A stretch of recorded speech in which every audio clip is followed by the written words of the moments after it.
Welcome to Season 4 of the NAC 4 Business Podcast. Quick word from today's sponsor. You know that moment when something complicated finally clicks? That's what Fred Crouch does with real estate. His podcast, Property Wizard, from Gentry Learning, makes property wealth feel less like a mystery and more like a plan. Links in the show notes. Question for the audience. You are working hard and paying tax, but how do you turn your income and RRSPs into real long-term wealth instead of just another savings account? Our guest will explain how business owners can use RRSPs as a smart gateway into private market investing, cutting taxes today, growing money for tomorrow, and choosing opportunities that fit real-life goals instead of cookie-cutter products. Our guest today is Michael Lautru from Parvis Investment. He's a business development professional and a private market specialist with more than 10 years of hands-on experience guiding both growing startups and established multi-million-dollar brands. Through his work with Parvis Investment, he helps everyday investors step into private markets with confidence, clarity, and a steady focus on long-term goals. Michael is known for cutting through financial jargon and building real relationships first, believing that smart investing starts with trust and understanding people, not just spreadsheets. His career has included securing national supply contracts, leading complex B2B initiatives, and supporting community causes such as the United Way, all driven by a belief that business should create a genuine human value. He brings a sharp analytical eye and a straight talk approach and an unwavering commitment to doing what is right for clients, even when it means slowing the deal down. For Michael, success is measured by the futures his clients are able to build, not by the commissions collected along the way. He's also a familiar voice to our listeners. He's a returning guest to the NAC 4 Business Podcast, and we're pleased to welcome back Michael. It's just, you know what? It's always a good day when I have a chat with you. So welcome back. And do you have a favorite quote or saying? Thank you, Bernie. Well, I mean, the one that I always say is sort of true in this household is from Walt Disney. You know, all our dreams can come true if we have the courage to pursue them. But every now and again, I look at some pretty interesting business quotes out there. So maybe the next time I'll have a different one. Who knows? No problem. So, you talk about getting to know people, and it's not about the commissions on the way. So money's a tool and not a scoreboard. When did that first register home? When did that sink in going, hey? It's one of those things that you sort of grow into. I mean, when you're younger, a lot of people, for most people, it's a lot of times about the money, just because, unfortunately we need that human made element to survive in the world. Put food on the tables, keep the lights on. But at the end of the day, I've realized that the more I put out as far as genuine wanting to help, the more it really just flows back in spades for the most part. So I tend to worry less about the money aspect at this point in my life, because as long as I'm out there helping people to achieve their goals and help them to better understand how to achieve those goals, everything else just sort of flows on its own right back at me or to me. And my wife is very much of the same mantra. Everything that goes out comes back, usually tenfold, as long as it's done, willingly and with good intentions. If you do it with bad intentions, well, then I can just imagine what would come back for that. But yeah, no, it probably happened. I've always sort of believed that aspect, but it really sort of hit home probably when I first got started in the private wealth space, because I only got really started in this space to better understand it, for one, because I was presented with an interesting opportunity in the past. So I went and educated myself fully about it and got licensed with no intention of starting to actually be an advisor in this space. But it just happened to happen. And since then, I started with a small book, just helping a handful of people. And then from there, just from referrals and ongoing commitment to help everyone understand around me, it just continues to flourish. So again, I just out there helping people understand, and it just keeps coming back. So I figure, well, I'll just keep doing it. So you touch base with startups and big brands. What are the lessons that kind of make everything come together? What are the common? I mean, whether you're a startup or a big brand, right? Everybody's out there they're hustling a business and they're trying to grow it. What are the lessons that connect both of these worlds? I think the biggest factor in any growth proposition is consistency and not a full commitment, but a high level of commitment, especially with smaller brands or entrepreneurs and startups. You definitely want your founders to have that commitment to what they're building and that belief in themselves as well as their brand. Because a lot of times I mean, I've seen hundreds of startups, and some entrepreneurs treat it more like a side hustle versus their actual passion. So you can really tell the difference between the two. And when there is that somewhat lack of commitment, well, it either takes a really long time to get to where they're going, and by the time they do actually reach a first or second milestone, they realize that while they were dilly-dallying, five competitors just took the lead because they were 100% focused on what they were doing. And it's the same thing with big brands. Big brands, that's how they grew. They grow quite quickly and with strength, is because they have leadership in place that's really focused on what they're doing, and they're committed to it. So at the end of the day, it's really about just commitment and focus. Those are really the two key aspects that I've seen over and over again in both startup world and the big brand world. I'm no stranger to it. I mean, yeah, I sometimes I lose focus because I do a lot of social things as well, because I like meeting people. So from a work perspective, when I do work, it's just 100% focus there. But then when I do the socializing and the meetups and get out there to help people, it detracts from the work focus. But then I do the 100% focus on that business development side of things. So it's whenever you're doing something, just make sure you have that commitment and focus in place so that nothing else detracts from that goal that you set for yourself for that particular activity that you're doing. So it's and when you wear a lot of hats, or you really chop up that calendar really finely to better use your time. So, a couple of questions here about trust in business. Who taught you the value about building that trust in business? Where did that stem from? It definitely stems from my father. He wasn't a big businessman per se, but he understood the value of trust and doing what you say you're going to do, and doing it well and doing it right. So he was a hydraulics engineer and immigrated to Canada back in '78, and then eventually, like many back in the early '80s, once a full big project was done, well, he got laid off at one point, and he went back to his roots of transportation, because he loved enormous vehicles. During his time in France, he was in the military for a time, drove tanks. I mean, everyone wants to drive a tank, right? Yeah. Who wouldn't want to drive equipment like that for fun? So and he had an affinity for transportation, and so he got back into the trucking industry. And at the time, it was with a moving company called AMJ Campbell Van Lines. And from there, and he was always a very social person.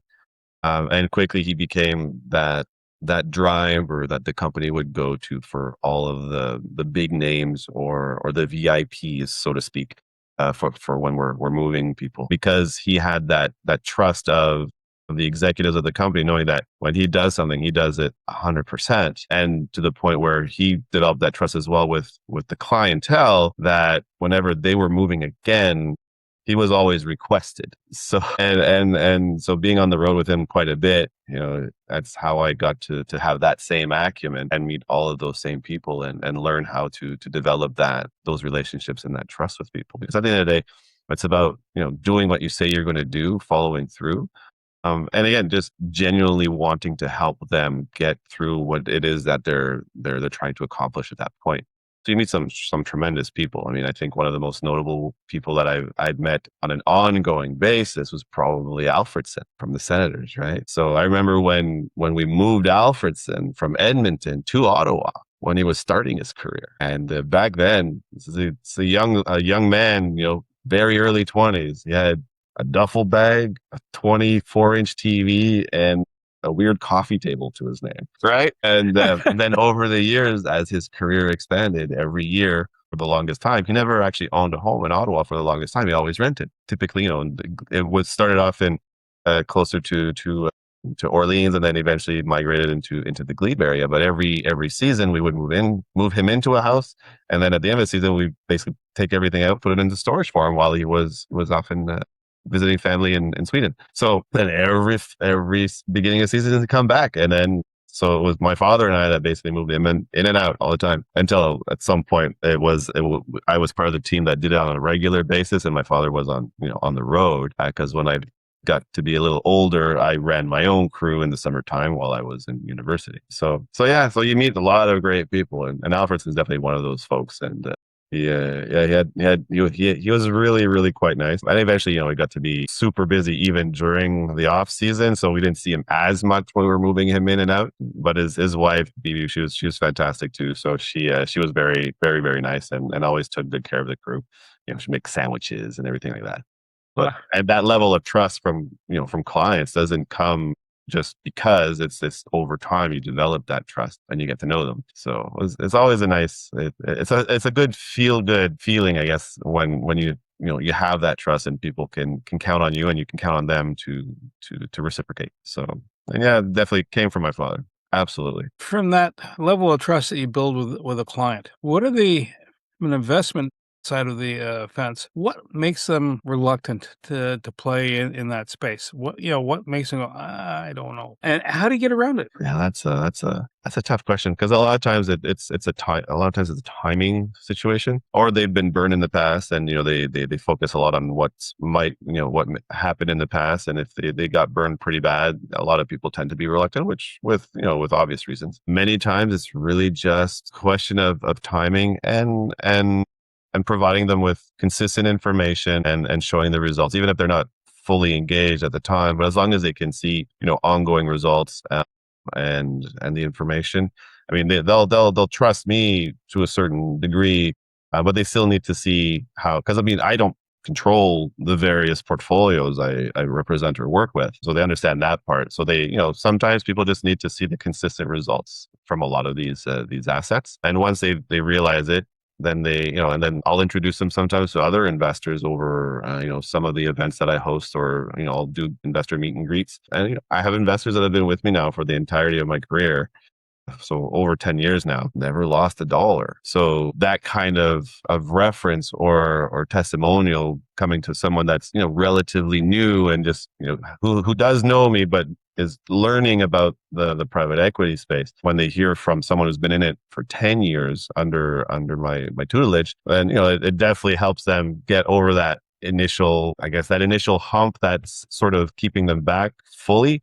And then, then they'll dip their toe. And then once the toe is in there, then eventually the foot, and they eventually just fall all in. So again, and that's why I do focus a lot on assets that generate consistent results on a very regular basis. So like real estate trusts that offer monthly distributions, whether you're reinvesting the distributions or having them paid out to you in cash, at least it's something that you can see ongoing. It's always trucking along.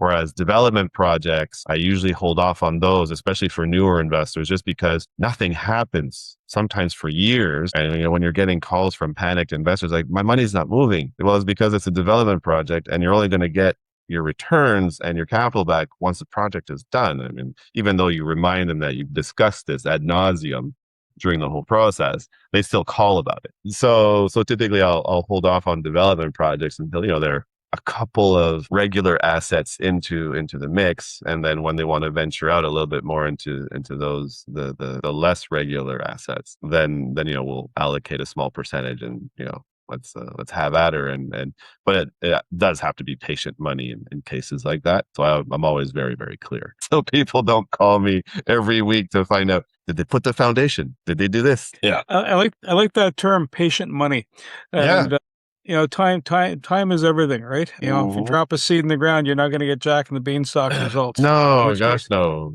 I mean, and every project's a little bit different, and then sometimes there can be hiccups. I mean, as much as an issuer or a portfolio, has a somewhat of a timeline, anything can happen. Work strike, COVID, God forbid, municipalities just being really slow at issuing permits and certificates and inspections, or even backtracking on permits that were already issued. And some cities are worse than others for that. Hopefully the government gets a handle on those things to get things done. Because a lot of times it's not, people often think, the federal government's in charge of that. They aren't. They can help with legislation, or funding. But typically all the bottlenecks happen at the municipal level. It's never federal or hardly provincial. It's definitely municipal. So those are the headaches I deal with. Is there a kind of an offbeat question? Is there an ideal community that has optimal results in that nature? In other words, They issue the permit and it ain't getting retracted unless, of course, you're really a doofus about the job. Yeah. Is there Well, a it's city? it varies, right? So I mean, if you have smaller communities that are in full growth mode, typically a lot easier to work with. And I'll get that kind of feedback from the various portfolio managers and the operators. As an example, right? There's a portfolio I'm working with right now. They're building a lovely project out in Kemptville. And Kemptville is not a huge, it's not a city mecca by any means. It's a small town. There's maybe 10,000 people in Kemptville or so. But it is a consistently growing community, and they're attracting more and more people because people are, migrating outside of the city a little bit more these days. But there's an unserved community there where there's very little rental properties, and people aren't necessarily looking to buy, but they do like the aspect of renting there. So they're building a full rental community.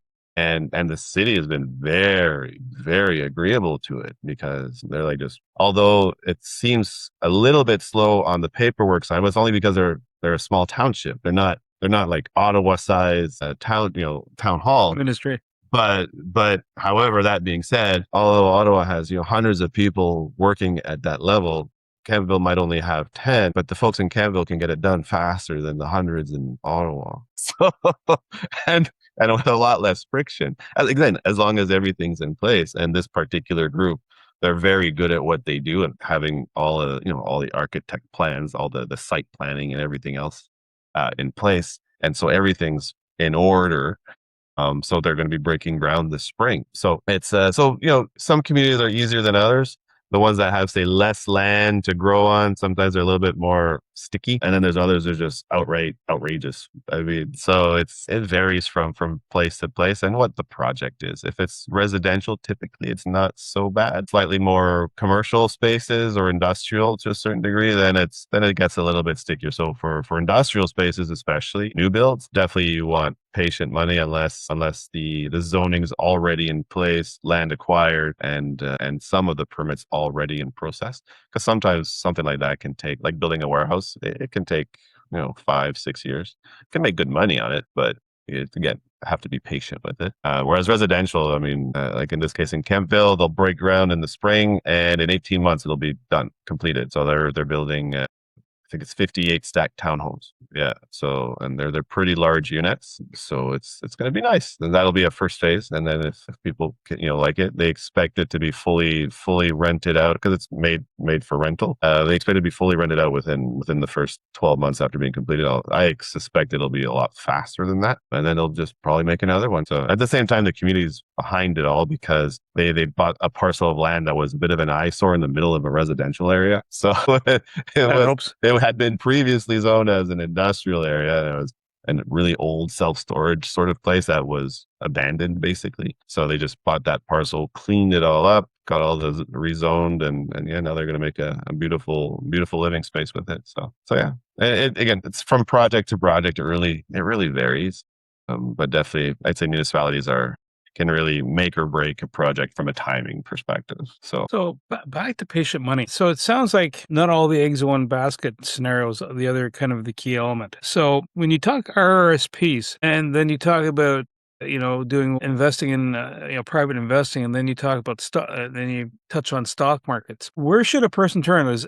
RRSPs the safe bet, and then just dump it and walk away, or is it a mixed bag of things? What do you tell people in that space? Yeah, it depends where they are. I mean, for typical employees, RRSPs are a good way to save a little bit on taxes in the beginning, especially, as your career expands and you grow your income. So RRSPs, indirectly. So when you contribute to RRSPs, in essence, it decreases your overall taxable income, right? So then you get whatever taxes you would have paid on that tranche of income, you basically get it back as a refund. What a lot of people sometimes fail to realize or understand, or it's explained to them very poorly, is that when you do start to withdraw those RRSPs, whether it's before you send them into a RIF, which is a retirement income fund that you have to do at the age of 71. During the time that your money is in RRSP, it all grows tax deferred. There's no taxes on any of the growth.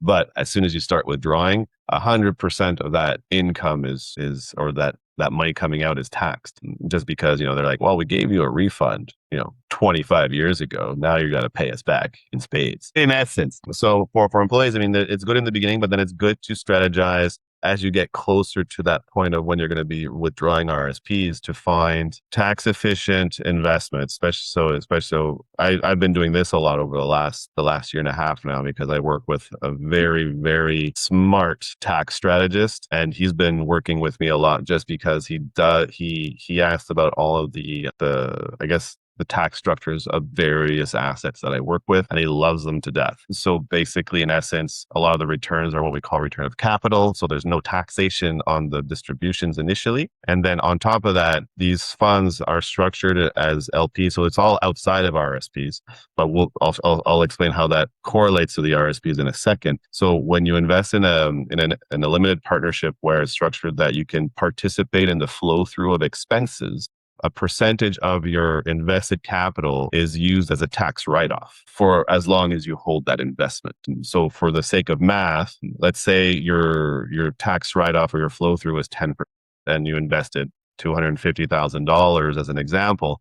That means every year your investment, not only is it generating, say, an 8% distribution, which is tax-free, dropped into your bank account, so say $20,000 or so tax-free, but it's also generating a tax slip for you as a $25,000 tax write-off that you can apply to any income that you have. So having that in place, if say you have $1 million in an RSP and then you have to start pulling it out gradually over the years, because the government will dictate a percentage of how much you need to pull out every year, because they do want to recover their tax dollars. Surprise. And it typically starts at about 5.5% if you're doing a RIF, and then it gradually goes up. So if say you're pulling out the minimum, or what I've been doing lately with a lot of my older entrepreneurs that are fully retired now and have RIFed, now they're having to pull those dollars out. We put a plan in place where we set a fixed number for the money to come out. And again, just for the sake of math, let's say it's $50,000. So that after 10 years, everything that they did have in their RSPs is all cleared out. But because they also have that first option with the tax write-off slip, so of the $50,000 coming out of your RIF, which would be 100% taxable, because they have that $25,000 write-off, they're only paying taxes on 25, but they've also generated $20,000 tax-free. So in essence, they'll have generated $45,000 in tax-free income and only paying taxes on 25. So when you're paying tax on $25,000, you're at the lowest income tax bracket, because of, there's the portion that's not taxable, and then after that it's, you're being taxed maybe on 13. So overall, we're lowering your tax bracket by finding really efficient investments that generate write-offs for you year over year over year. So, but again, it's about setting that strategy in place as long as you have the capacity to do it. I was having this discussion yesterday with a client of mine who has, a lot of investments in unregistered funds. So he's a great candidate for this, where he can take a portion of his unregistered funds that, right now he does a lot of his own self-management. So he's going to take a portion of that, put it into a REIT where he gets to participate in both tax-free distributions plus the tax write-off. And his tax write-off is going to completely offset all the money he's going to be taking out of his RIF for the next 10 years. So he won't be paying taxes for at least. So what you're saying is make sure you have an accountant as part of the picture to track money coming and going. It's good to have a very good accountant. So I always work with accountants, especially with entrepreneurs and business people that are looking to use money within their companies to invest. So they can do RSPs for themselves, which is perfectly fine in the beginning. But eventually, you want to have a strategy to take those dollars out, but also minimize that tax burden. So if you have a set of assets that are tax efficient and also generating tax slips for you, then you can really minimize that tax burden, further down the line, without necessarily buying, crazy life insurance policies that, people do leverage at times for tax purposes. But that's a whole other level of things to do, which can work out really well too, but it's really for a small subset typically of the population. But for the most part, if you can find those tax efficient investments, which I typically have access to, then yeah, you participate in flow through, save on taxes, even though you're pulling income out of something that should be fully taxable. So, but yeah, having a good tax strategist, definitely worthwhile. I mean, he'll be part of my ongoing wealth roadshow for the year. He doesn't know it yet, but he's a pretty shy individual. but he knows numbers. He knows numbers and he knows taxes. So, but absolutely. So whenever, you want to build a tax strategy, I'm involved at the investment level, but make sure we always have your accountant there to fully understand how everything flows, and they can correlate, and they can verify, and, and legitimize the claims. So that way everyone's in the loop, and the client is, at the end of the day, is paying a lot less taxes, not because it's nothing illegal. It's fully legitimized. It's just because at the end of the day, it's about finding those efficiencies to help minimize the waste. So I find it fascinating when you describe this, even in past conversations, because not all the money starts at the same point. You get to no, one point, you leverage the cash, you dump it over here, and then you structure it so you don't get hammered on the other end of the lane as you come out the other side. yeah, you have to Are think you long term. Long term. Most these days, too many people think they'll invest money today and they hope to hit a home run tomorrow and pull a whole bunch of money out. I mean, can it happen? Sure, but the risk associated to it can be pretty high as well. And then what a lot of people forget is, when you do that, I mean, although it's not taxed as income, typically usually taxed as capital gains, but you're still going to be paying some taxes on those gains. But I mean, if you already have a strategy in place to offset the income, then it just makes it that much better. So just having lots of players on the board. Are you finding with the economic times are unique. Just to put it just mildly, and but yeah, this country, or Canada, is doing different things now to generate more traction, more activity, more business. And are you finding that is creating some other opportunities that were maybe a little sluggish earlier over the last 10 years, and now that are hot? Not so much immediately. Some of the portfolios I work with, they notice it a little bit more than we do, especially on the commodities side. Because I do work with a couple of portfolios that work heavily in the commodities and in the energy sector. So they're a little bit more, I'd say, volatile, even by private standards. But otherwise, if I look at housing, for example, as I do work with a lot of real estate trusts. New builds are definitely more expensive these days, and hopefully that price tag comes down as more demand is in place, so that, and we have more materials and basically places to live to try and offset those high costs. But overall, I'd say things are still pretty much where they were even pre-COVID to a certain extent in that sense. The biggest thing that affected the real estate market was definitely the interest rate pressures. But even then, a lot of these larger portfolios, they do manage to get good rates on their assets. So as long as the spread between the cost of borrowing and the cap rate that you have on your assets, there's a spread there. As long as it's net positive, you might make less money short term, but long term, you're still much further ahead. So overall, I mean, it's not a terrible market. I think what happens is, because everyone watches the news so much, they assume everything is affected by everything that's going on. So people are a little bit more skittish. So they're keeping things a little bit closer to the chest. But once they better understand the various assets that they can have access to, that aren't necessarily affected or correlated directly to all the news out there, then they'll start dipping their toes in again and move forward from there, because there's lots of opportunity. You just need to be aware of it and be ready to take advantage of it when it knocks on your door. It's like real estate agents, especially the veteran ones. If you look at the housing market in Ottawa as an example, housing market's always gone up steadily. I mean, COVID was a bit of a blip where, there's never been that kind of growth in the housing market in the history I remember, being, with real estate. But overall, if you look at the Ottawa market just as a bubble, it's never really retracted ever. It's always been a steady climber. And for the most part across Canada, it's always been the same. I mean, the only times there's ever been retractions but it was typically in the geographical areas because there was something really crazy going on. I mean, think back to the referendum in Quebec, right? Yeah. Where that point, real estate took a real dive because they had a mass exodus, and people were just being nonsensical at the government level, creating this horrendous Panic. nonsense, right?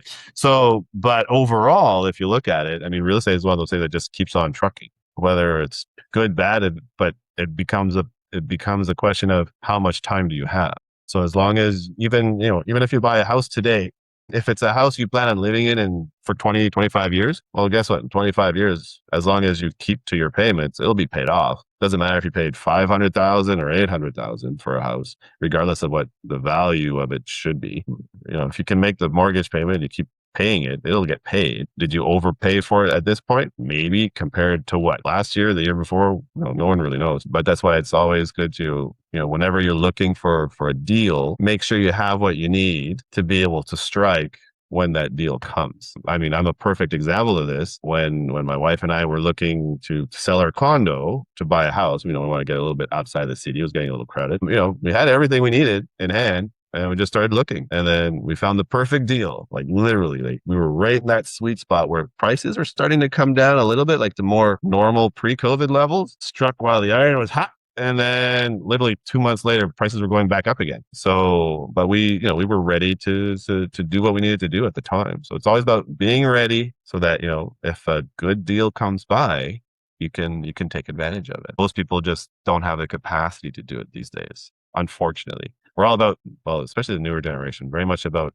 instant gratification. We're more concerned about the newest iPhone than being prepared to take advantage of a great deal that can really set us forward many years, especially down the line. Because planning is important, and I try to focus on that with investors. I always ask them, where you want to be 5, 10, 15 years from now. So especially the younger ones, they have some runway to plan.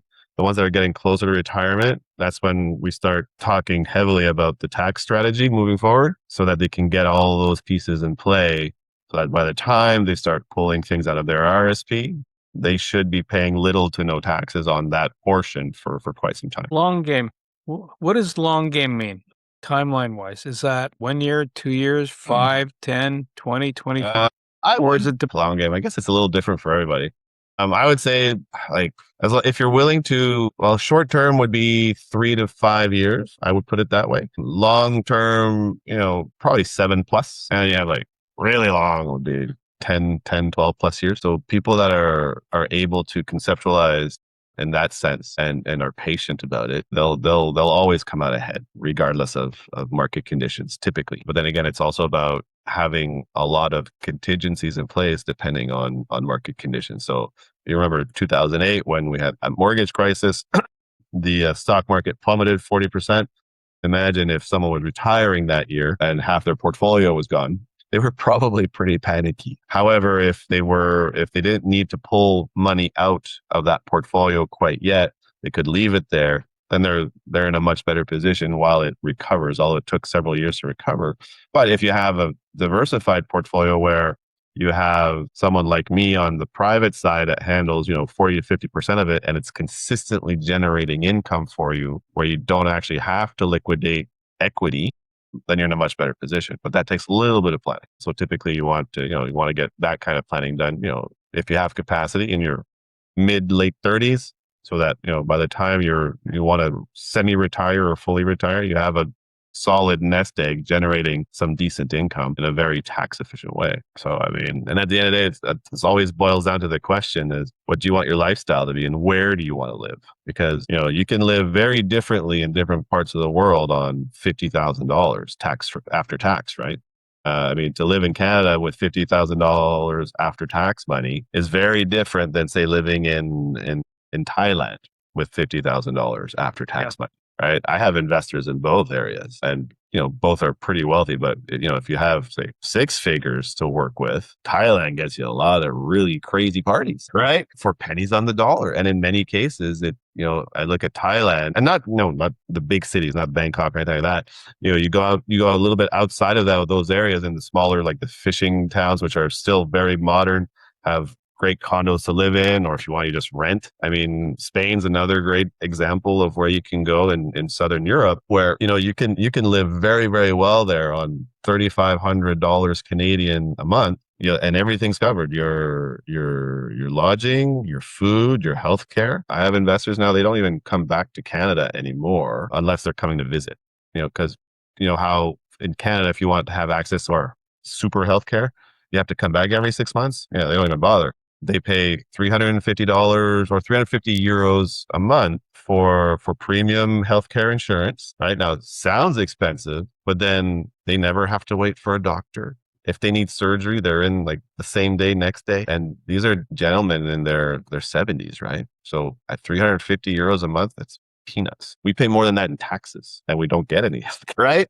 So it's all about, the lifestyle you want to have and where you want to have it.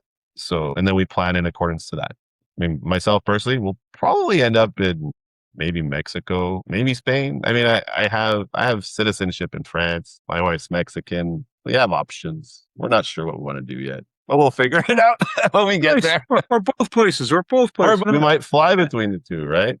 Because again, when you get to a certain age, I mean, a lot of people think having, keeping a home is the be all end all. And, for some people, maybe for others, it just makes sense to rent. You find a nice place to rent. That way you don't have headaches. Someone else takes care of everything else for you. That way, if you need to go somewhere, you don't have to worry about it. You just go. And so at the end of the day, when you get to that point in your life where you want to retire and, sort of relax, you should do it fully. Like don't own a home, like sell it, park the money somewhere to generate those tax-free dollars and then just rent. And that way, if something happens, you don't have to worry about it. It's like, oh, you need to fix this. Not me. Cause I don't want to be shoveling snow at, 65. Come on. How else are you going to stay healthy and get your cardio all at the same time? I'll be running on a beach somewhere. Good cardio. Good cardio. So what's the first number someone should understand? And it's not necessarily a dollar amount, but what should they understand before they start investing? They should understand the power of compounding. Yeah. And it's not so much a number, but a series of numbers. They need to understand that the longer they let their dollars work for them and reinvest themselves, the more powerful or the larger that number will be when they do need it or when they're looking to use it. I was having this conversation with a young lady. She's the daughter of one of my longest term investors.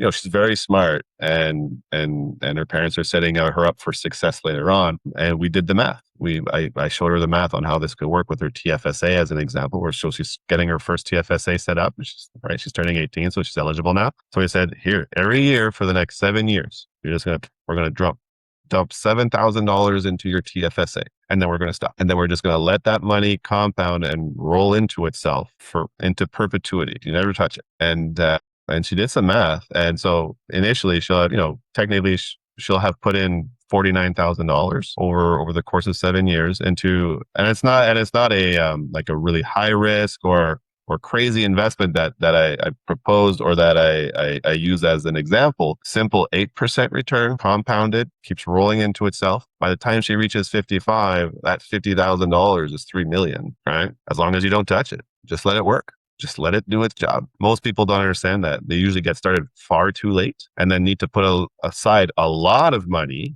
like every month or every year, in order to reach that goal. But if they get started early, I mean, you could put, right? You just start early, put it into something that just keeps accruing on its own. You don't even have to touch it. Just leave it there. Don't touch it. By the time you need it, it'll be worth quite a bit more than what you put in. So most people don't, they hear about it.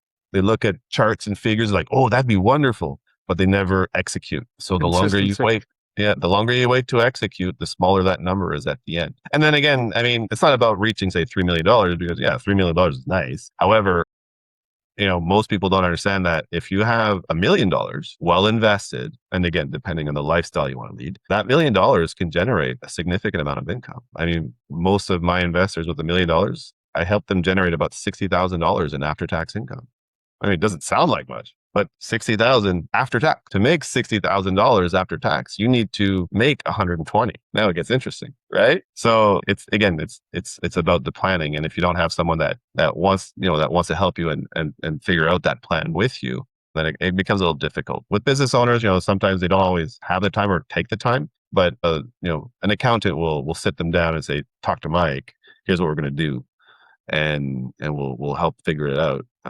because one advantage business owners typically do have is because they do, depending on their business, obviously, but if they're generating a significant amount of retained earnings that they don't know where the company should invest in, though, you can use your company to invest on your behalf. And then eventually, your incorporation is the one subsidizing your retirement. And so you can defer the taxes there within the corporation. And then even after that, once you roll everything up, you can transfer things over to you personally without tax consequence at the time. Now, there's a process for that the accountants go through. It's a bit of work. I mean, you pay the accountant for it, but then after that, but that's a tax write-off, so it doesn't matter. But then you set everything up in place again in tax efficient investments where you're paying. The returns are return of capital, meaning there's no taxes on them until you've received the equivalent of your capital back. And then after that, you're paying capital gains, which means you only pay taxes on half. But then if those investments are also generating a flow through tax slip, you apply that to your taxable income. So you might end up a wash of paying no taxes because of the way you structured everything initially. So, but yeah, planning and compounding. So Michael, if someone goes, wow, listen to this podcast, what do I do next? So how do they reach you? Who do you service? Like, are you limited by geography, where the investments go? Outside of the country, inside the country? The investment inside of the country, outside of the country? Yeah. So right now, I'd say the only limitations that I have from a geography standpoint is right now the way the system is set up as far as with securities regulators. I am limited to Canadian investors for now, or as long as they have a Canadian address, even if because I do have investors outside of Canada, but they still have a registered address and they are Canadian, so they're allowed to still invest through me, or I can manage their funds. But if it's a foreign investor, I can also help them out. And there's just a little extra paperwork there. But however, the easiest way to reach me is definitely by LinkedIn. They just look me up on LinkedIn. So, Michael Lautru, Lautru. They can find me there, send me a quick message, and then we can communicate by email. But as far as geography is concerned, I can meet anybody online. And then if I happen to be there in their area, then I always make a point I love meeting people in person. It's great. And part of it as a platform has allowed for me to expand my scope and reach to different types of investors across Canada. That's why I'm having a lot of different events in different provinces, because I now have investors in all of these different areas. So, and in many cases, I've never actually met them in person, but I did build that trust alongside them, by doing phone calls and video calls and explaining how a lot of these things work. And in many cases, they're full on referrals from people that have worked with me in the past already. So most of my business is built on referrals. And yeah, so and that makes it that much easier. And the process is a little less long, I guess, less lengthy. Yeah. When it comes to helping people get onto that right track. But yeah, so technology is great for the outreach and getting in front of people. But yeah, I love meeting people in person as well. So if anybody in Canada, I can definitely work with. When it comes to folks outside of Canada, it's a little bit more hoops to go through and FinTrack and those fun things. But overall, if I'm able to help them out on the investment landscape, even if it's just to be, like with yourself, a guest speaker to learn a few tips and tricks here and there, or just, pick my brain on a few things. Always happy to help and clarify, a lot of things. And when it comes to taxes, well, then I'll loop in my tax strategist, Boris, and he can explain all the numbers on that front. Like I said, brilliant man. He has a very, impressive background. He was a forensic tax auditor for CRA. So if someone knows the ins and outs of taxes, it's this man. So Michael, I want to say thank you so much. I really appreciate this conversation and all the different areas we touched.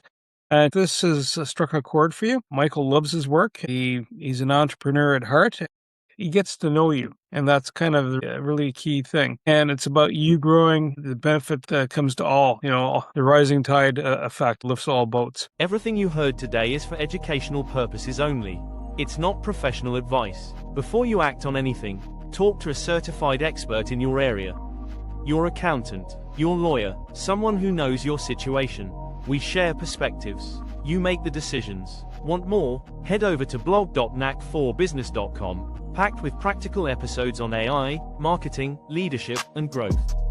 No fluff, just the good stuff. Subscribe while you're there. Until next time, keep building.